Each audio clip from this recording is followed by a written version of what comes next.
Hi everyone, Graham Couch here from the Lansing State Journal, along with my Detroit Free Press colleague Chris Solari.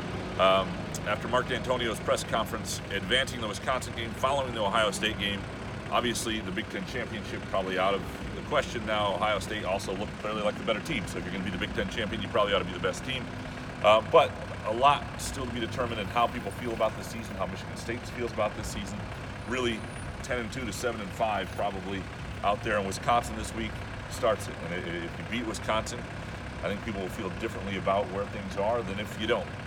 Yeah, and I think it's important. I mean, Ohio State the last few years had that slip up along the way in a game that everyone expects them to win, that they lose. So, having that game early in the season right now for Michigan State, you have to stay dialed in. You can't just check out at this point.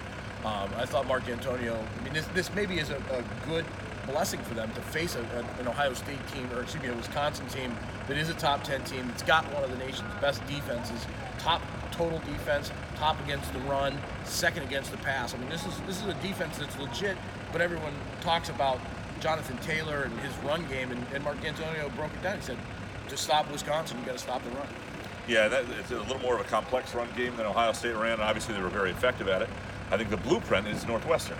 And, I think Michigan State is a team whose stats don't represent them very well because they played Ohio State, right? And those stats don't look great. Indiana put up some yards on them. Wisconsin is also a team that stats are embellished because it wasn't like they played Central Michigan. They played, they played the kind of the bottom of the leagues of teams they played. Kent State. This wasn't Western and Toledo. Of course, the same could be held true to Ohio State before last week. That's fair. That's fair to say too.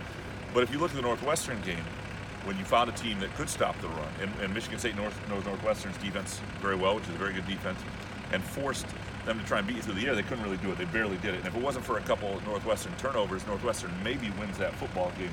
So I think that's where you have to look at some hope. Whereas if you can shut down that run, and Michigan State's defense a lot of times has shown the ability to do that, you got a real chance. You got to put it on Jack Cohn and not let Taylor win that game for you. A young quarterback. A lot of the similar blueprint in terms of just what you need to do, what they did against Justin Fields early, put pressure on him, get in his face, and see if he's going to crack under the pressure. Justin Fields didn't, but you don't know where Jack Cohn is. Yeah, no, for sure. Any other real takeaway? It looks like Mark D'Antonio is going to stick with Matt Coghlin at kicker, partly because he points out somebody else has to be better. Like, it's not just you have a guy. You got to have a guy. And look, he was an All Big Ten kicker a year ago, so there's a trust factor there. It's not like the kicks have been complete shanks. It doesn't look like the yips, so to speak. But again, at a certain point, it becomes costly. It hasn't really yet, other than Arizona State. And I do believe if you win that Arizona State game, and say one other thing had gone differently, you make that field goal against Ohio State, even though you lose to Ohio State and you beat Arizona State, you're 5-1, a little closer game, and you feel a little bit differently. So those kicks have mattered, I think, to the psyche of the season. I think, for not just Matt Coghlin, but for the entire team. You're talking about an offense that has struggled to put points on the board for the past 2 seasons, and you cost yourself points with those missed kicks, but there's nobody else left on this roster right now that D'Antonio feels comfortable having win the job. So they've got Jack Olson coming in next year, who's a very talented young kicker, but that's next year. The goal there was supposed to be bring Olson in, let him sit a year behind Coghlin. Yep.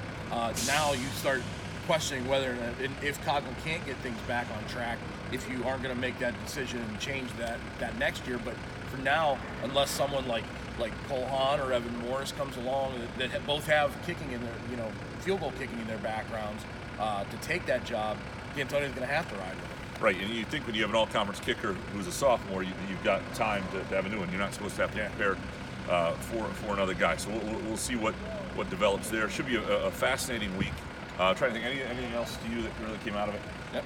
First trip to Madison since 2012. First football game for me since 1995. Yeah, no, it's been a while since they've been there. One of the great college football towns on a mid-October day. So if you have one road trip to make this year, that would be it.